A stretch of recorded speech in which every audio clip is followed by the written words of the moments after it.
Mga bebe loves, pasensya na. Binagyo at binaha kami dito sa Laguna. Pero huwag kayong mag-alala. Humuhupa na ang baha at malakas na hangin dito.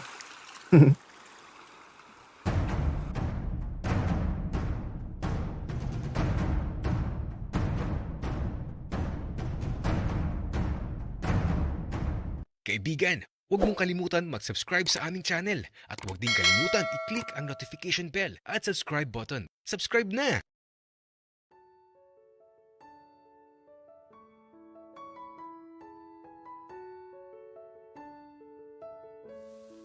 Masarap talaga yung cake na dala ni Arturo. Iba yung lasa eh. Kaya ito, nagustuhan ko talaga. Kaya nga kukuha ulit ako. At eto, nung makita ko na yung cake, bakit ganito? Parang may nakasulat sa ibabaw pero burado na.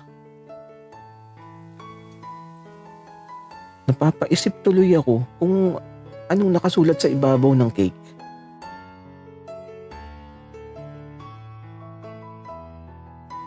Ala, anong nangyari dyan sa cake? Wika ni Arturo. Aba, ewan ko. Wika ko naman.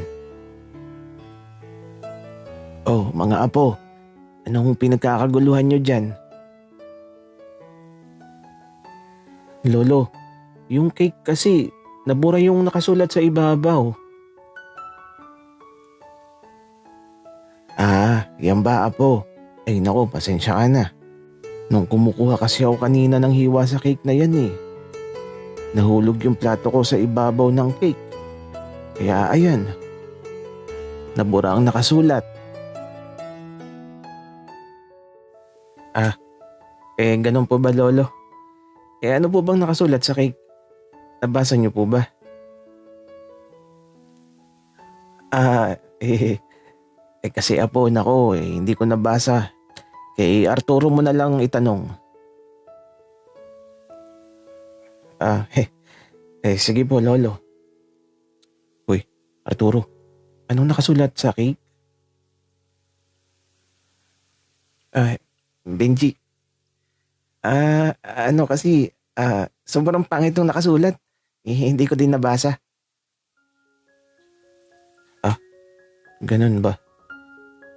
Hayaan na nga Arturo. Pero ang sarap ng cake na to. Baka maubos ko yung kalahati nito. Sige Benji. Ubusin mo yung kalahati ha. Kaya lang baka tumaba ka. Matamis yan. Arturo, ano ka ba? Minsan na nga lang kumain ng cake. Tara, kumain ka ulit. Aba. Oo naman Benji. Kakain ako naman dami.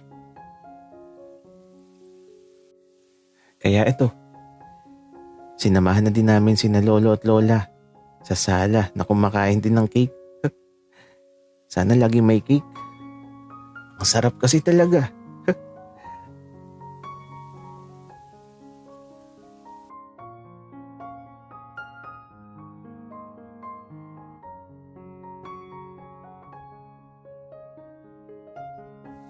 Siguro, sadyang binura ng lolo ni Benji yung nakasulat sa cake.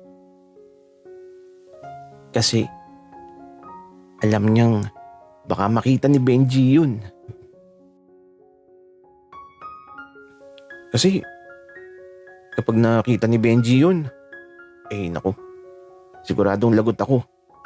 At siguradong, isusumpa niya ang cake na yun. Ang di niya alam, galing yun sa nagmamahal sa kanya. Sana all. Ay, meron na nga pala ako.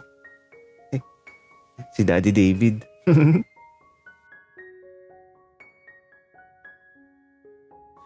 Ano na kayang ginagawa ni Daddy David ngayon? Naku, baka nagbibilang na naman yun ng mga baka sa farm. Isinama niya kasi ako sa farm minsan. Aba, napakadaming baka. At ang sabi ni Papa, huwag ko daw lolokohin si Daddy David. Diyos ko, Matindi ang papa ko. Sigurista. Pero teka, kamusta na kaya si Bal? Matutuwa yun kapag nalaman niyang kinain ni Benji yung cake. Teka, picturean ko muna si Benji at isesend ko kay Bal.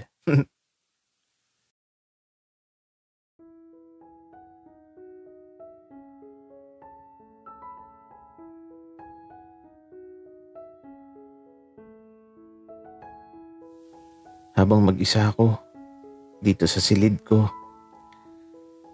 Aba, si Arturo. Nag-send ng picture sa akin. At nang buksan ko, napangiti na lang talaga ako. Mga larawan ni Benji kasi ang nakita ko habang kumakain siya ng cake. Buti na lang talaga at nakilala ko si Arturo.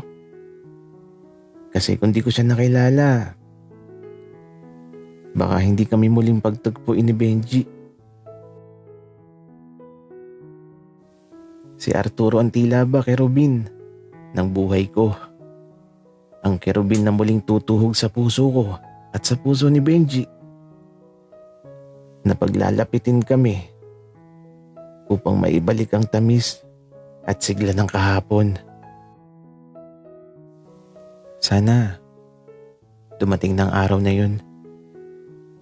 Sana mapatawad na ako ni Benji sa nagawa ko sa nakaraan. Teka, may message na naman. Ano naman kaya itong ipinasa ni Arturo? Kaya lang, pagbukas ko, di pala si Arturo. Si Denver pala. Kamusta ka? Ewan ko ba? Pero tila ba nagbago ang timpla ko dahil sa mensaheng natanggap ko? Kasi kung hindi dahil sa kanya, masaya sana ako ngayon. Magkasama sana kami ni Benji na nag-aaral sa parehong eskwelahan. Kaya eto,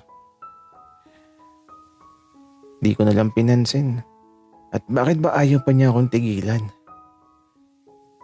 Sisirain na naman yan lahat. Sobra na siya. Bakit ba kailangan niyang guluhin ang buhay ko? Ay nako. Subukan niyang guluhin ulit ang buhay ko. Nako. Sasaktan ko talaga siya. Teka nga. Mamamasyal muna ako sa tabing dagat. Kaya ito, umalis na ako.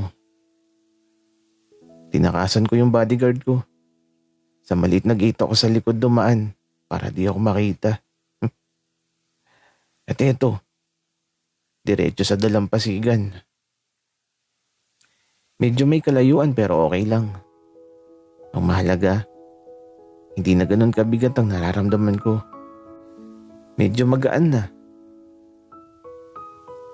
Kasi alam kong sa anumang oras magkakaayos na kami ni Benji. Alam ko yun. Nararamdaman ko yun.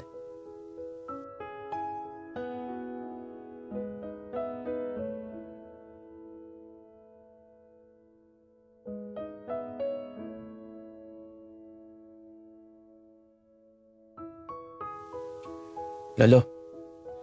Lola. Lalabas lang ako saglit. Mag-iingat ka, Apo.